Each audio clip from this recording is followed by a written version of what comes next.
Bismillahirrahmanirrahim. Assalamualaikum warahmatullahi wabarakatuh. Alhamdulillah wassalatu wassalamu ala rasulillah wa ala alihi wa man walah. Rabbi syrah li sadri wa yassir li amri wahlul 'uqdatam bil lisan yafqahu qawli. Subhanaka la ilma lana illa ma 'allamtana innaka antal alimul hakim. Amma ba'd. Segala puja dan puji kepada Allah, salawat kepada junjungan kita Nabi Muhammad sallallahu alaihi wasallam, para keluarga, sahabat, tabi'in, serta seluruh umat yang selalu beristiqamah mengikuti sunnah-sunnahnya hingga yaumul qiyamah. Alhamdulillah, setelah kita mendirikan salat fajar secara berjamaah, semoga apa yang telah kita lakukan semua diterima oleh Allah Subhanahu wa taala. Amin ya rabbal alamin. Kemudian kita kembali akan melanjutkan pembahasan kita dari kitab Matan Aqidatul Awam yang alhamdulillah pada pertemuan sebelumnya sudah kita bahas tentang maksumnya para nabi. Kemudian di kesempatan ini masih di satu matan ini, yaitu ismatuhum kasairil malaikah. Kemaksuman para nabi itu seperti para malaikat, yaitu maksumnya seperti maksumnya para malaikat. Dan ini merupakan sifat wajibah. Wa fadalu al malaikah, bahkan mereka itu lebih utama, para nabi itu lebih utama dari para malaikat. Oleh karena itu, setelah kita selesai membahas tentang para nabi dan kemaksuman mereka, maka saat ini kita akan berbicara tentang kasairil malaikah, maksumnya seperti maksumnya para malaikat. Berarti kita sudah mulai memasuki bab tentang malaikat. Dan tentunya pembahasan tentang malaikat dari Matan Aqidatul Awam ini sangat panjang sekali. Kita akan bahas yaitu secara singkat. Yang pertama, kemaksuman para malaikat. Berkata Al-Imam Suyuti, menukil dari Al-Imam Al-Qadhi Iyad, bahwa seluruh kaum muslimin, maksudnya ahli sunnah wal jamaah, bersepakat meyakini bahwa para malaikat itu adalah para hamba Allah Subhanahu wa taala yang beriman dan soleh serta memiliki kedudukan mulia. Hanya saja mereka berbeda pendapat tentang kemaksumannya. Kalau hamba Allah yang soleh sudah merupakan kesepakatan bahwa malaikat itu adalah hamba Allah yang soleh, yang taat, yang memiliki kemuliaan luar biasa. Tetapi apakah maksum apa tidak? Di sini masih terjadi khilaf di antara para ulama. Tetapi dikatakan bahwa yang pertama pendapatnya semua malaikat itu maksum. Seperti ini. Ismatuhum kasairil malaikah, berarti sairil malaikah, semua malaikat itu adalah maksum. Ini adalah pendapat yang pertama dari ahli sunnah wal jamaah. Tapi ada juga yang mengatakan tidak semua malaikat, tapi yang maksum itu yang punya tugas. Jadi ada malaikat yang hanya tugasnya ibadah sendiri, tapi ada yang malaikat diberikan tugas seperti malaikat Jibril memberikan wahyu, mengatur alam, Israil, Israfil, Mikail, artinya yang punya tugas itu maksum. Tapi kalau yang tidak punya tugas, maka ada yang mengatakan tidak maksum. Seperti malaikat-malaikat, mungkin nanti ada dengar cerita Harut Marut, dia tidak punya tugas. Ketika tidak punya tugas bisa terjadi kesalahan. Tetapi sekali lagi tentunya kesalahannya langsung diberitahukan tobat seperti para nabi. Nah, ini pendapat yang kedua. Jadi yang mengatakan seluruh malaikat sairil malaika maksum. Tapi ada yang mengatakan yang dimaksud seluruh malaikat maksum itu yang punya tugas. Jadi karena malaikat ini tidak semua punya tugas. Tugas mereka pada intinya sama seperti kita. Wa ma khalaqtul jinna wal insa illa liya'budun, yaitu beribadah kepada Allah. Tapi ada yang kena tugas-tugas tertentu seperti malaikat Jibril, Mikail, Israfil, Malik, Ridwan itu punya tugas. Yang kita kenal 10 malaikat itu yang wajib itu punya tugas itu. Malaikatul maut itu punya tugas, itu maksum. Tapi yang tidak punya tugas, ibadah saja itu bisa terjadi kesalahan. Ini kata sebagian para ulama tentang kemaksuman para malaikat. Yang kedua, malaikat sebagai utusan. Ini tentunya malaikat ini kita tahu tugasnya adalah, salah satu tugasnya sebagai utusan Allah Subhanahu wa taala. Dikatakan di dalam Al-Quran surat Fatir, alhamdulillahilladzi fatiris samawat, alhamdulillah fatiris samawati wal ard, ja'ilil malaika rusula, ja'ilil malaika rusula. Segala puji bagi Allah Subhanahu wa taala pencipta langit dan bumi. Kemudian di situ katakan ja'ilil malaika rusula.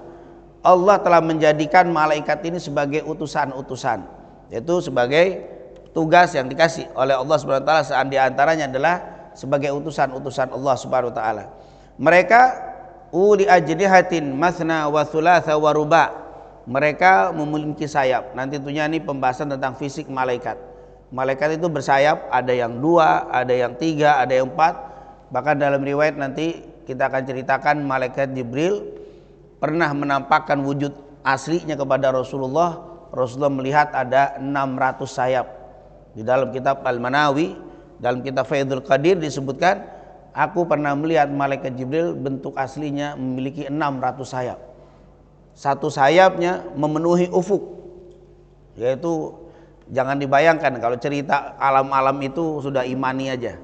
Karena kalau kita berpikir melogikakan malah bukan tambah pinter, tambah apa? Tambah keblinger kita. Nggak bisa, sudah imani saja karena ini alam-alam yang sudah apa? Dan ini tentunya menunjukkan kemahabesaran Allah Subhanahu wa taala. Jadi alhamdulillah Fatiris samawati wal ardi ja'ilil malaika rasula. Ini yang Allah telah jelaskan malaikat itu sebagai rasul. Nah, yang rusulan ini nih maksum.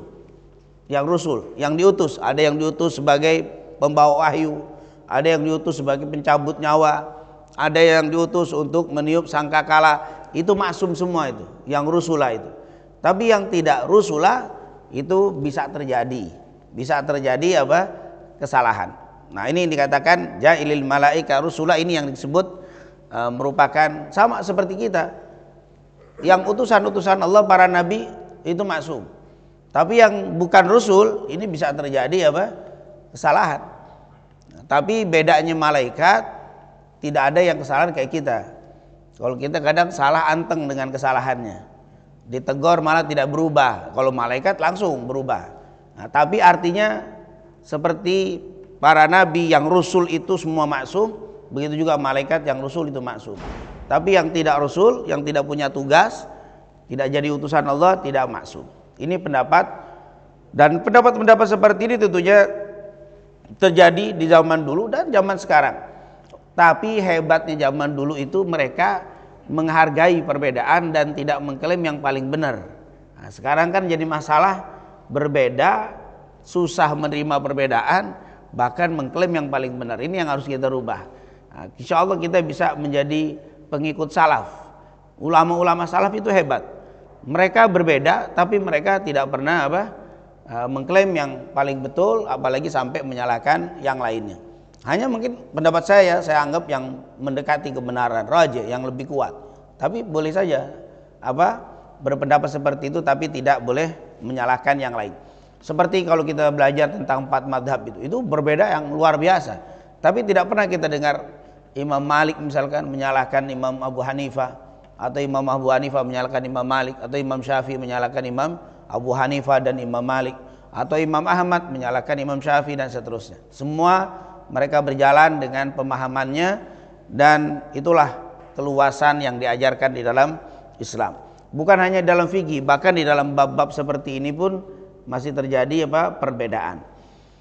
Dalil kemaksuman semua malaikat, ini pendapat yang pertama yang mengatakan semua malaikat itu maksum.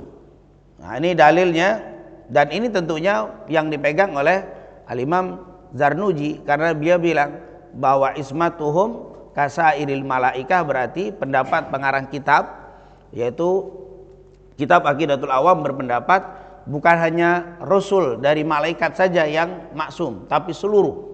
Karena beliau mengatakan kasairil malaikah, berarti si pengarang kitab mensetujui atau berpendapat bahwa para malaikat itu semuanya maksum. Jadi bukan hanya malaikat yang punya tugas saja. Dan tentunya salah satu kita bisa mengatakan pendapat dari pengarang kitab itu ketika mereka menuliskan suatu pendapat terus tidak membantahnya, secara otomatis itu pendapat mereka. Ini kalau kita, ini menurut Imam Zarnuji, malaikat semuanya maksum. Dari mana? Imam Zarnuji nggak pernah mengatakan itu. Pernah, yaitu kan wa ismatuhum kasairil malaikah wajibatun, dan ini menunjukkan para malaikat itu semuanya adalah maksum. Dia tidak berpendapat malaikat yang diutus saja atau yang punya tugas saja, tapi seluruh malaikat itu maksum. Dalil yang menunjukkan kemaksuman seluruh malaikat diantaranya yaitu yang pertama, mereka tidak mendurhakai Allah Subhanahu wa taala. Allah Subhanahu wa taala berfirman, ini sangat terkenal sekali, surat Tahrim, ya ayyuhalladzina amanu qu anfusakum wa ahlikum nara wa quduhan nas wal hijara 'alaiha malaikatun ghiladun syidadun la ya'sunallaha ma amarahum. La ya'sunallaha ma amarahum. Mereka tidak pernah bermaksiat dengan apa yang mereka diperintahkan oleh Allah Subhanahu wa taala. Jadi apa yang diperintahkan oleh Allah kepada mereka la ya'sun. Mereka tidak pernah bermaksiat. Walaupun tentunya ini juga jadi dalil, ya kan mereka diperintah, berarti rasul. Kalau diperintah la ya'sun. Tapi ini tentunya dipegang dalil yang berpendapat maksum bagi yang diutus dan yang tidak diutus sama dalilnya. Hanya pemahaman dari ayat yang berbeda. Intinya, hai orang-orang yang beriman, jagalah diri kalian dan keluarga kalian dari panasnya api nerakanya Allah, yang bahan bakarnya api neraka itu dari manusia dan batu, dan di situ ada para malaikat yang keras, lagi keras, kasar, dan mereka la ya'sunallaha ma amarhum. Mereka tidak pernah bermaksiat dengan apa yang diperintahkan kepada mereka. Jadi ini menunjukkan bahwa para malaikat la ya'sun berarti tidak pernah maksiat, berarti maksum. Ini adalah dalil yang menunjukkan malaikat tidak pernah bermaksiat dan artinya terjaga. Wa yaf'aluna ma yu'marun, dan mereka selalu mengerjakan apa yang diperintahkan Allah kepada mereka. Ini menunjukkan dalil maksumnya para malaikat. Dan di sini tentunya hikmah ayat ini sangat panjang ya, sangat banyak, yang luar biasa. Bahwa kita kalau mau keluarga kita baik, memang kita mulai harus dari kita, terutama kepala rumah tangga. Ini harus, karena mafil aba fil abna, karena apa yang ada di orang tua akan ada di anaknya. Kalau kita mau anak kita sabar, kita harus sabar. Kalau kita mau anak kita rajin sholat, ya kita pun harus rajin sholatnya. Jangan sampai kita nyuruh anak kebaikan kita tidak melakukan, karena paling mudah, paling gampang dakwah itu adalah dengan mencontohkan, memberikan contoh, terutama orang tua, karena anak itu akan merekam semua perbuatan manusia terutama orang tua tentunya. Yang kedua, mereka itu selalu beribadah. Dikatakan wa ma minna illa lahu maqam ma'lum. Kata para ulama menjelaskan, ini adalah pembahasan tentang para malaikat. Semua malaikat itu sudah mempunyai maqam ma'lum, yaitu kedudukan yang sudah tertentu, punya tugas masing-masing. Wa inna lanahnu shafun, dan kami merapikan shaf ketika mendirikan salat. Wa inna lanahnul musabbihun, dan kami selalu bertasbih. Artinya malaikat-malaikat itu seandainya bukan rasul, bukan malaikat yang punya tugas, mereka itu tugasnya selalu ibadah kepada Allah. Mereka selalu ibadah, dan mereka tidak pernah tidak sholat. Saat ini mereka sholat, tidak pernah tidak sholat. Mereka selalu itu waktunya diisi dengan bertasbih. Tidak ada, katanya Imam Zarnuji, malaikat yang ghibah gitu, atau malaikat yang maksiat, itu tidak ada. Semuanya sairil malaika, itu semua malaikat itu maksum. Mereka tugas. Tapi mungkin satu malaikat lebih ibadahnya, yang satu kurang, tapi dalam keadaan semuanya ibadah. Oleh karena itu Imam Zarnuji mengatakan semua malaikat itu maksum, tidak ada yang melakukan maksiat atau melanggar aturan Allah Subhanahu wa taala. Dan tentunya dari ayat ini surat As-Saffat menunjukkan bahwa malaikat itu kalau sholat berjamaah. Buktinya mereka mendirikannya secara bersaf-saf. Bahkan Rasulullah waktu merapikan saf, Rasulullah bilang, apakah kalian tidak mau merapikan saf? Kama tusaful malaikatu inda rabbiha, sebagaimana para malaikat merapikan saf di depan Allah Subhanahu wa taala waktu mau sholat. Maka ini menunjukkan malaikat itu sholatnya berjamaah. Tidak ada malaikat sholat sendirian kalau yang wajib itu. Makanya di sini kita diperintahkan untuk berjamaah di dalam mendirikan sholat wajib. Ini menunjukkan mereka ahli ibadah, dan mereka tidak sombong. Ini sifat-sifat para malaikat yang menunjukkan luar biasa kemuliaan mereka. Mereka ahli ibadah. Walahu man fis samawati wal ard wa man indahu la yastakbirun wa man indahu la yastakbirun an ibadatihi. Ini merupakan kalimat la yastakbirun. Walahu man fis samawat, dan kepunyaan Allah lah segala apa yang ada di langit dan di bumi. Wa man indahu, dan siapa yang di sisinya, maksudnya para malaikat. Wa man indah, dan siapa yang di sisinya para malaikat, la yastakbirun. Mereka tidak mempunyai rasa sombong. Berarti itulah tidak mempunyai rasa angkuh, sombong, itu para malaikat. Jadi para malaikat ini hamba-hamba yang mulia. Mereka ahli ibadah dan tidak pernah merasa sombong, padahal waktunya tidak digunakan, tidak pernah dibuang sia-sia. Semuanya kalau tidak bertasbih, bertahmid, bertakbir, tapi mereka tidak pernah merasa yang lebih mulia. Inilah tentunya yang bisa kita ambil pelajaran dari para malaikat. Waktu Allah Subhanahu wa taala ingin menciptakan Nabi Adam saja, malaikat bilang apa? Nahnu nusabbihu bihamdika wa nuqaddisu lak. Kami bertasbih, memujimu, mengagungkanmu ya Allah. Apakah perlu masih diciptakan manusia? Inni ja'ilun fil ardi khalifah. Qalu ataja'alu fiha may yufsidu fiha wa yasfikud dima wa nahnu nusabbihu bihamdika wa nuqaddisu lak. Itulah menunjukkan para malaikat itu ahli ibadah. Tidak sombong, selalu bertasbih, tidak pernah berhenti. Lisannya selalu bertasbih kepada Allah Subhanahu wa taala.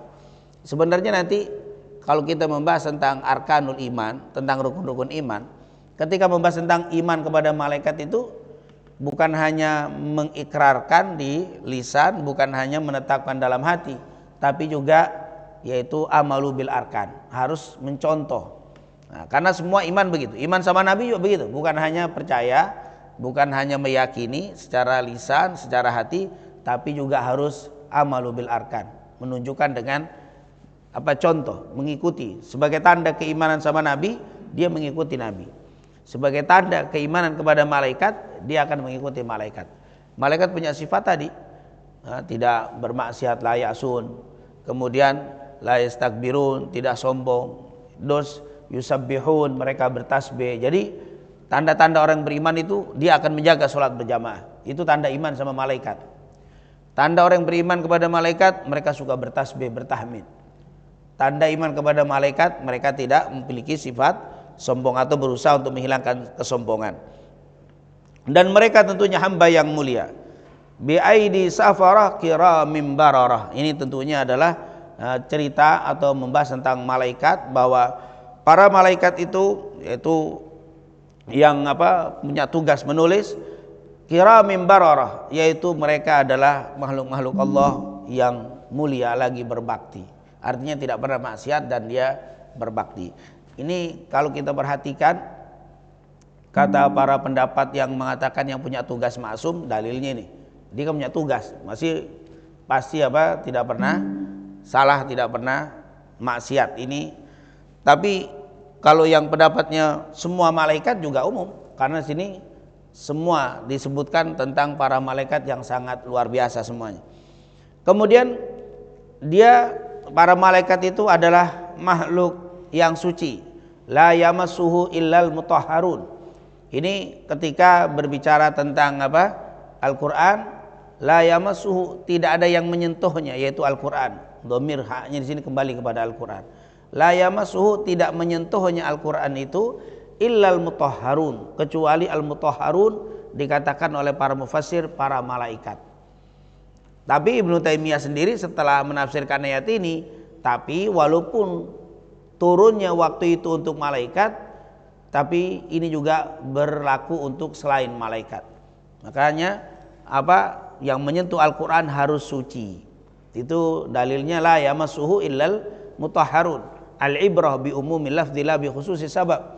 Memang turunnya dulu untuk malaikat, tapi maknanya semua. Tidak menyentuhnya yaitu Al-Qur'an kecuali mereka yang suci, al-mutahharun, ini disucikan atau orang suci.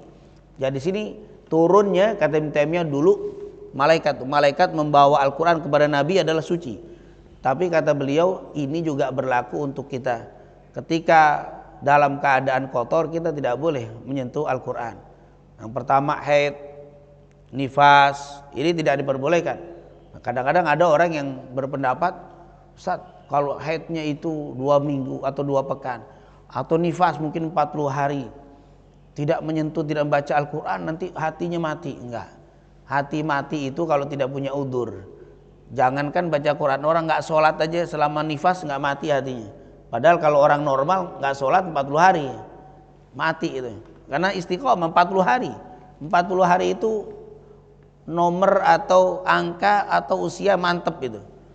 Para nabi aja kebanyakan dijadikan nabi umur 40, itu usia kemantapan, mantep itu 40 itu. Begitu juga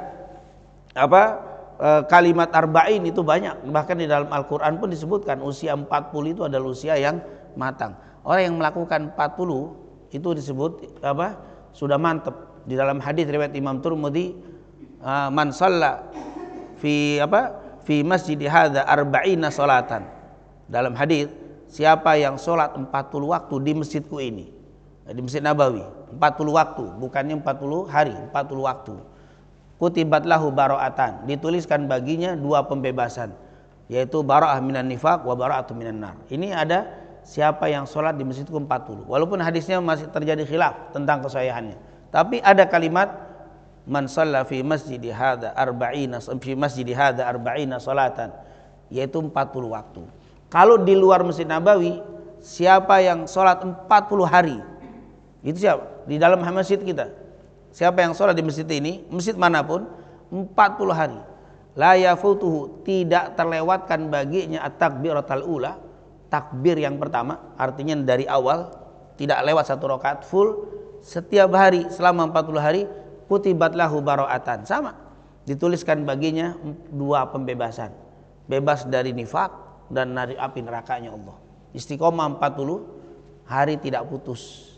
Nah, ini kata-kata 40 itu banyak di dalam penjelasan para ulama. Nah, ini tentunya menunjukkan bahwa 40 hari yang tidak megang Quran itu dianggap mati apabila tidak ada udzur. Tapi kalau 40 hari karena udzur, bisa menyentuh. Karena la yamassuhu illal mutahharun, Ibnu Taimiyah menekankan jangan menyentuh Al-Quran kecuali dalam keadaan suci. Nah, tinggal saja suci nanti di sini terjadi khilaf. Bagaimana, apakah suci dari hadis besar atau hadis kecil? Kalau hadis besar sepakat, hadis besar sepakat. Bahkan tapi ya zaman sekarang kadang-kadang dianggap haid diperbolehkan karena ini mendesak dan seterusnya. Kalau ulama salaf enggak, haid apalagi, nifas apalagi. Itu sangat, Quran, sholat aja tidak boleh. Puasa tidak boleh, tawaf tidak boleh, bagaimana baca Quran, karena dianggap darurah. Darurah ini, kalimat darurah ini mesti didefinisikan lagi darurah ini. Tidak. Kalau masalah berwudu terjadi, di sini para ulama. Tapi untuk menyentuh, itu untuk menyentuh para ulama mengatakan dengan teks la yamassuhu, tidak menyentuh. Masalah membaca baru terjadi khilaf. Saya baca Quran tanpa wudu, para ulama enggak apa-apa. Idza waqa'ati, mengamalkan saya dalam keadaan tidak wudu enggak apa-apa. Tapi kalau menyentuh, itu kata para ulama, kalau menyentuh jangan. Menyentuh itu beda dengan la yamassuhu, dengan tidak membaca. Kalau membaca boleh. Kita di jalanan kita baca Quran enggak berwudu, silakan baca Quran. Tapi kalau megang Quran baca itu enggak berwudu. Kalau kata Imam Malik, saya kalau membaca hadis saya akan berwudu. Saya berwudu lalu saya pakai minyak wangi, saya akan baca hadis-hadis Rasulullah, penghormatan kepada Nabi Muhammad SAW.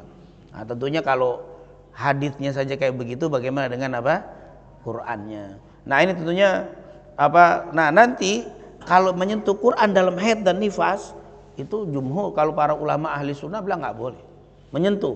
Nah, untuk membaca khilaf, tapi kebanyakan juga tidak boleh kalau untuk haid dan nifas. Nah, ini tentunya, tapi ada juga pendapat yang membolehkan, terutama ulama-ulama khalaf ini membolehkan karena Ustadz ini anak perempuan lagi ujian, kalau dia tidak nyetor maka dia tidak lulus. Sementara kalau dia mau baca nyetor, sementara dalam keadaan haid. Kadang-kadang sekolah tidak memberikan kemudahan, enggak, pokoknya kalau enggak nyetor sekarang, nah ini lain babnya. Tapi kalau tidak tentunya harus kita pertimbangkan. Kalau bab-bab seperti itu boleh nanti akan jadi apa? Nah, daripada nggak lulus 4 tahun sudah kuliah, cuma nyetor saja nggak dapat. Nah ini tentunya beda. Tapi untuk menyentuh itu para ulama tetap menyentuh jangan. Untuk baca silakan, masih ada khilaf. Tapi kalau menyentuh la yamassuhu. Ini yang dipegang oleh para ulama. Intinya ditafsirkan yamassuhu al-mutahharun ini, al-mutahharun itu adalah malaikat. Artinya para malaikat itu makhluk yang suci, makhluk yang bersih.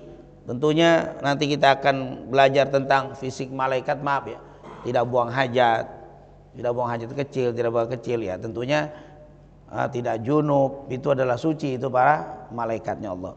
Sementara pendapat yang mengatakan hanya utusan dari malaikat yang maksum membawa dalil tersebut kepada para malaikat yang diutus, yaitu dalil-dalil tadi dibawakan yang punya tugas, bukan malaikat umum. Tapi ini adalah pendapat dari para ulama. Secara singkat, kemudian para nabi dan para malaikat bagaimana?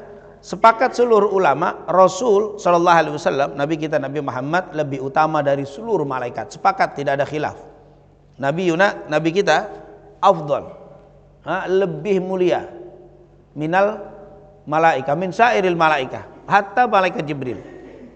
Tentunya dikatakan ma khalaqallahu khalqan akram alaihi min Muhammad sallallahu alaihi wasallam. Abdullah ibn Salam pernah mengatakan Allah tidak pernah menciptakan satu makhluk yang lebih afdol daripada Nabi Muhammad sallallahu alaihi wasallam. Berarti sepakat seluruh ulama Nabi kita lebih afdol daripada seluruh malaikat. Berkata Ibnu Abbas, ma khalaqallahu nafsan, Allah tidak pernah menciptakan satu jiwa akram alaihi min Muhammad sallallahu alaihi wasallam, yang lebih mulia daripada Nabi Muhammad. Wa ma aqsamallahu taala bihayati ahadin illa bihayatihi. Allah tidak pernah bersumpah dengan seseorang atau dengan satu makhluknya kecuali kepada Nabi Muhammad sallallahu alaihi wasallam. Jadi ini luar biasa menunjukkan Rasulullah sepakat lebih mulia daripada seluruh para malaikat. Ini tidak ada perbedaan di antara ulama. Mungkin bahasa gampangnya bapak-bapak bisa membahas ketika Rasulullah diundang oleh Allah untuk Isra dan Mi'raj. Waktu sampai ke langit ketujuh mau masuk ke Sidratul Muntaha, malaikat Jibril sendiri tidak bisa masuk. Bahkan kata malaikat Jibril tidak ada satu pun dari hamba Allah yang bisa melewati itu, kecuali Nabi kita Nabi Muhammad SAW. Ini menunjukkan Rasulullah lebih mulia daripada malaikat Jibril, apalagi malaikat yang lain, karena malaikat Jibril adalah Sayyidul Malaikah. Kemudian untuk jumhur ulama 4 madhab, para nabi yang lain selain Nabi Muhammad SAW lebih utama dari malaikat. Jadi kalau Nabi Muhammad sudah sepakat tidak ada khilaf. Tapi kalau para nabi yang lain dari Nabi Adam sampai Nabi Isa, mulia mana dengan para malaikat? Jumhur ulama 4 madhab mengatakan para nabi itu lebih mulia juga dari para malaikatnya Allah Subhanahu wa taala, para nabi. Nah, ini tentunya luar biasa, kedudukan para nabi ini lebih daripada para malaikat. Ini jumhur. Wa id qulna lil malaikati, salah satu dalilnya, wa id qulna lil malaikati isjudu li adama fasajadu illa iblis. Para malaikat disuruh sujud semua kepada Nabi Adam. Ini menunjukkan Nabi Adam lebih mulia. Ketika mereka sujud bukan sujud ibadah, tapi sujud untuk pemuliaan sebagai penghormatan. Nah, karena tidak setiap sujud itu dihukumi sujud dalam artian ibadah. Memang sudah menjadi kesepakatan la sujuda illa lillah, tidak boleh sujud dan tidak ada sujud kecuali hanya untuk Allah. Maksudnya sujud ibadah. Tapi kalau sujud penghormatan beda. Dan ini tidak bisa kita samakan hukum dengan sujud kepada Allah. Seperti seorang ibu sujud kepada seorang anak sujud kepada ibunya, itu sesuatu yang tidak bisa kita katakan la sujuda illa lillah, itu sujud ibadah. Kalau ini sujud penghormatan. Nah, ini tentunya para malaikat sujud kepada Nabi Adam, bukan sujud ibadah tapi sujud penghormatan. Dan ini tidak, karena sudah kita garis bawahi masalah kafir tidak kafir itu masalah akidah. Dan akidah ini adalah adanya di hati, keyakinan. Maka fisik, perbuatan fisik tidak boleh kita hukumi dengan kafir tidak kafir, kecuali kita tahu isi hati daripada orang itu, dan kita tidak ada yang tahu hati orang itu. Maka malaikat ketika sujud sama Nabi Adam kalau secara fisik kafir itu. Enggak, saat sujud di situ maksudnya penghormatan. Enggak, perintah Allah fasajadu, suruh sujud, berarti sujud. Karena ada yang menafsirkan kata-kata sujud di sini penghormatan, bukan fisik sujud. Enggak, kata ulama fisik. Dari mana? Ketahuan. Ternyata iblis enggak sujud, illa iblis. Kalau sujudnya dari hati atau dari penghormatan tanpa gerakan, pasti enggak bisa dibedakan mana yang sujud, mana yang tidak sujud. Kalau sujud di dalam artian penghormatan saja, tidak ketahuan mana yang tidak sujud, mana yang sujud. Tapi kalau sujud fisik, ketahuan tinggal sendiri si setan yang nggak mau sujud. Berarti semua sujud. Berarti di sini sujud fisik. Maka sekali lagi fisik itu tidak bisa menjadi hukum hati. Dan hukum hati ya tentunya akan ditanya, kenapa Anda sujud sama ibu Anda? Oh, ibu saya ini Tuhan, Ustaz. Kafir itu orang. Kenapa Anda sujud sama ibu Anda? Ibu saya yang bisa memberikan kebaikan, keburukan dunia. Nah, kafir Anda. Kenapa Anda sujud sama ibu Anda? Saya menghormati, cinta saya, sayang saya, sebagai puncak saya ingin merendahkan diri saya di depan ibu saya sebagai penghormatan. Nah, itu lain. Jadi sama-sama sujud, tapi isi hati yang menyebabkan hukumnya berbeda. Ini yang menunjukkan bahwa akidah itu tidak bisa dihukumi dari fisik. Ketika ada orang tiba-tiba pakai kalung salib misalkan, apakah kita kafirkan? Jangan dulu, tidak boleh dikafirkan. Kenapa kamu pakai kalung salib? Ini adalah Tuhan saya, kafir. Nah, jadi baru ketahuan setelah dia kenapa kamu kafir? Enggak, bagus saja nih, saya beli, saya jalan-jalan ke Itali, saya lihat bagus, saya beli, saya pakai. Sendemen yang bagus, dosa itu bukan kafir tapi dosa. Itu simbol-simbol non muslim, engkau pakai, itu akan menjadi perbuatan yang bisa haram, nanti bisa dosa, karena itu simbol-simbol yang tidak boleh. Nah, ini tentunya bisa beda hukumnya. Nah, jadi tidak bisa diketahui dohir itu. Malaikat suruh sujud, mereka sujud semuanya. Ini menunjukkan bahwa malaikat itu bahasanya kalah mulia dengan Nabi Adam. Nabi Adam dengan nabi-nabi yang lain tentunya sama, yaitu la nufarriqu baina ahadim mir rasulih. Kalau sama Nabi Adam mereka kalah mulia, ya berarti semua nabi lebih mulia dari para malaikat. Saat di sini malaikat Jibril lebih kemana? Di situ tidak dibedakan, hanya kalimat fasajadu, mereka semuanya sujud. Maka malaikat baik Jibril sujud juga di situ. Malaikat Jibril kan enggak dipisahkan, walaupun penghulu malaikat itu Jibril. Tapi di sini disebutkan wa id qulna lil malaikah, berarti umum. Walaupun ada yang menafsirkan enggak itu maksudnya malaikat di luar malaikat Jibril, enggak, di situ umum. Wa id qulna lil malaikah. Ingatlah ketika kami berkata kepada para malaikat, sujudlah kalian, lalu semua sujud. Berarti Jibril juga alaihi salam juga sujud di situ. Berarti dengan dalil ini akhirnya para ulama mengatakan para nabi itu lebih mulia daripada para malaikat. Ini jumhur, ini pendapat terbanyak. Nah, yang terakhir jumhur ulama ahli sunnah, para aulia. Ini kalau para nabi sudah sepakat. Kalau Rasul sepakat, para nabi semua umum jumhur. Kalau para aulia bukan nabi. Aulia para kekasihnya Allah. Para ulama bagaimana dengan para malaikat? Ini ulama nih. Ada yang mengatakan enggak, malaikat lebih mulia. Tapi menurut para ulama yang terbanyak, para aulia lebih mulia dari malaikat. Dari mana? Nah, ini sini perbedaan di sini. Kalau Nabi Muhammad tidak ada perbedaan.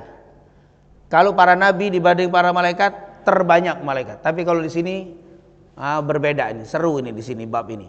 Berbeda. Nah, kita pun nanti mungkin sudah berbeda. Ustaz, menurut saya si malaikat lebih mulia, enggak apa-apa. Kalau menurut saya bilang para ulama lebih mulia bisa jadi. Dan itu perbedaan. Dan kita dengan belajar begini biar diajarin belajar berbeda gitu. Nah, jangan dibelajarin sepakat. Kalau belajar sepakat nanti ketemu perbedaan kita ribut. Tapi kalau sudah belajar berbeda melulu, akhirnya udah kebal kita.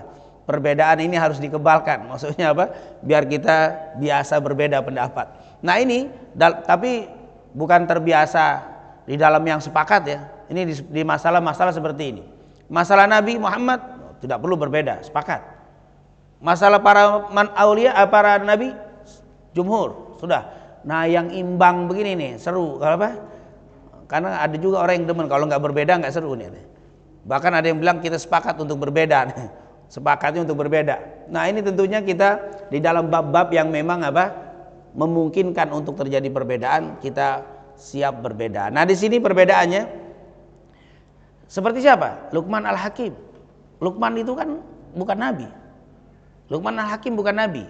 Bagaimana dengan para malaikat? Itu termasuk aulia, itu termasuk ulama. Kemudian Abu Bakar As-Siddiq. Nah, ini maaf ya, kata-kata ulama bukan kelas kita nih, bukan ini kelas-kelas apa? Kalau kelas kita mau jauh gitu, malaikat. Ini kita bicara jangan ustadz pula, bukan, ini cerita apa? Luqman Al-Hakim itu kan bukan nabi, bukan rasul. Itu kata ulama boleh jadi bisa apa? Mulia. Mungkin kalau yang perempuan jelas ya. Siapa? Hawa, Maryam, Fatimah, Sayyidah Khadijah. Itu kan yang kayak begitu. Jangan antum mikirin sekarang. Kalau zaman sekarang ketawa antum. Ah, masa sih ustadz itu lebih mulia dari malaikat? Kayaknya sih jangan ya. Kita berbicara aulia ini bukan zaman sekarang. Zaman apa? Yang zaman-zaman dulu. Uwais Al-Qarni itu waktu ditanya, selain bakti sama orang tua yang begitu hebat, sampai-sampai waktu ditanya, bagaimana engkau mendapatkan nagom seperti ini? Apa ibadahmu? Kata orang-orang itu bilang, Uwais Al-Qarni tidak ada waktu kecuali bertasbih. Kalau enggak tasbih sujud, sholat, tasbih, sholat, setiap waktu. Sampai-sampai orang-orang rumahnya, ibunya, enggak ada waktu kosong, enggak ada waktu. Kalau enggak berbakti ibadah, bakti ibadah. Sampai waktu ditanya, kenapa kayak begini? Dia bilang apa? La'abudannallaha fil ardi kama ta'buduhul malaikatu fis sama. Saya akan beribadah kepada Allah di bumi seperti para malaikat beribadah di langit. Saya pengen nyaingin malaikat. Itu kayak begitu. Ya wajar kalau kelas-kelas dia ini dibandingkan dengan apa? Malaikat. Dia ibadah seperti malaikat. Enggak ada kosong, dia bilang. Wallahi saya akan ibadah, aku akan menyembah Allah di bumi seperti malaikat menyembah Allah di langit. Kalau malaikat menyembah terus kepada Allah kepada Allah tidak ada tidurnya, wajar. Malaikat ini manusia, dia perlu kerja, dia ada capek, dia ada syahwat, tapi bisa kayak malaikat. Nah ini kayak begini-begini yang kita bandingkan. Belum lagi Abu Bakar yang dikatakan oleh Rasul, seandainya seluruh iman manusia digabung dengan seluruhnya Abu Bakar ditimbang satu, ini saya iman Abu Bakar lebih kuat daripada iman seluruh manusia.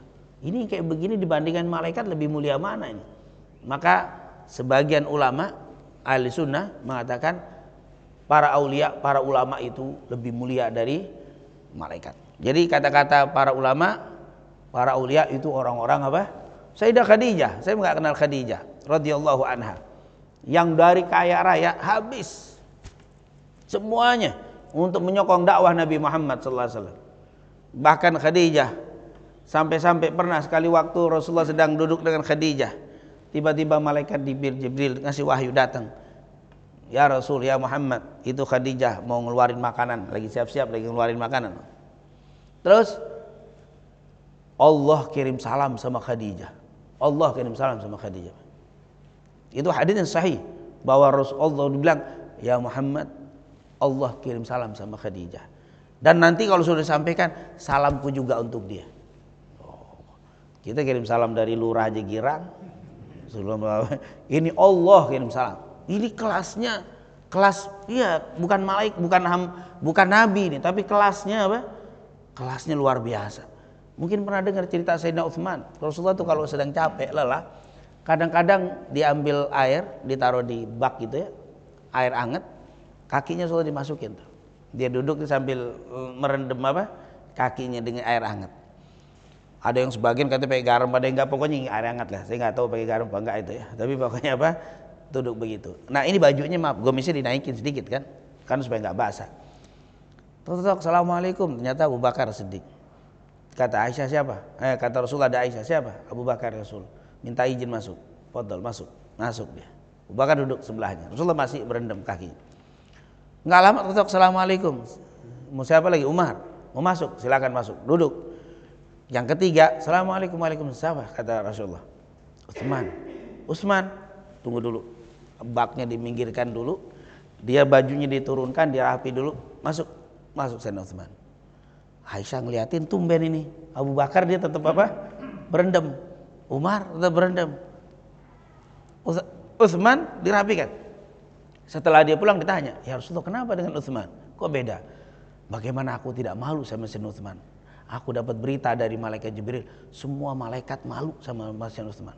Malaikat semua malu sama Sayyidina Utsman. Ya Allah, malaikat malu sama Sayyidina Utsman. Bagaimana aku tidak malu? Jadi dia, karena kalau ini diangkat sedikit betis, Sayyidina Utsman malu. Malunya itu, oh subhanallah, bahasa ulama katanya, seandainya haknya Sayyidina Utsman diambil, dia tidak akan minta. Misalkan nih, saya duduk dengan bapak, duduk sebelah pakai handphone saya taruh sini, zikir. Tiba-tiba bapak datang, dipikir handphone karena refleks lupa dibawa, itu punya saya. Kalau Sayyidina Utsman didiemin, biar ini diambil daripada itu Sayyidina Utsman. Haknya kalau diambil orang dia nggak mau minta. Malunya, Pak itu punya saya. Mau ngomong begitu aja malu. Sampai-sampai katanya Rasul, malaikat pada malu sama dia. Ini kayak begini-begini nih yang dibilang apa? Para aulia lebih apa? Lebih mulia dari, maaf ya, bukannya saya gambar begini ketawain, kelas gini lebih mulia dari apa? Bukan kelas kita, kelas apa? Kelas-kelas itu tuh. Kalau Umar, kelebihannya. Masalaka Umar fajjan illa salaka syaitanu fajjan min ghairi fajji Umar. Umar tidak pernah berjalan di satu jalan kecuali setan tidak mau lagi berjalan di jalan itu. Wah, ada Umar kabur. Setan kabur enggak Sayyidina Utsman. Kalau kita kan ahlan, peluk kita. Ahlan wa sahlan, dipeluk mau anak kok lagi sama setan. Oh, kalau saya Umar, wallah kata Rasulullah, "Hei Umar, wallahi aku diberitakan oleh malaikat tidak engkau berjalan di satu jalan kecuali setan akan ngambil jalan selain jalanmu wahai Umar." Yang kayak begini-begini nih, bagaimana dengan apa? Bandingannya dengan malaikat. Sayyidina Ali, Allah bilang, wallahi di waktu perang Khaybar, aku akan kasih raya. Raya ini bendera. Aku akan kasih raya ini kepada seseorang yang mencintai Allah dan Rasul. Allah dan Rasulnya cinta kepada orang itu. Langsung di teksnya langsung. Ternyata dikasih siapa? Ali bin Abi Thalib. Itu kalau cerita keistimewaan sahabat, maka kalau kita tahu cerita tentang sahabat, kayaknya wajar kalau mereka bilang para aulia itu lebih mulia dari para malaikat.